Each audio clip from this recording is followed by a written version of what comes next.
সালাম আলাইকুম। আমি ইকবাল হোসেন। আমি ইতালিতে গিয়েছি, বিশ্বনাথগাঁও বাড়ি আমার। আমি শাইন বাইরেছে ড্রাইভিং শিখাতাইছি। প্রায় সময় বিদেশ জরুরি ড্রাইভিং শিখাটা। তো শাইন বাইরেছে মাত্র 15 দিনে আমি শিখছি, অনেক কিছু শিখছি। অনেক ভুল বানতে হইলে সুন্দর করে বুঝাইয়া দিছ। অনেক প্রশ্নও করলে প্রশ্ন কোনো সময় বিরক্ত হয়েছে না, সুন্দর করে বুঝাইয়া দিছ। ভুল হইলে ভুল ভাঙ্গাইয়া দিছ। আপনারা যারা শিখতে চান আইবা, খুব সুন্দর করে শিখতে পারবা।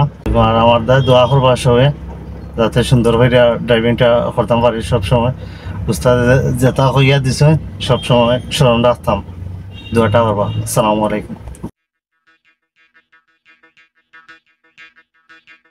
হ্যালো হ্যালো, আরে দুধ ছাই, কিছু শোনা যাচ্ছে না তো।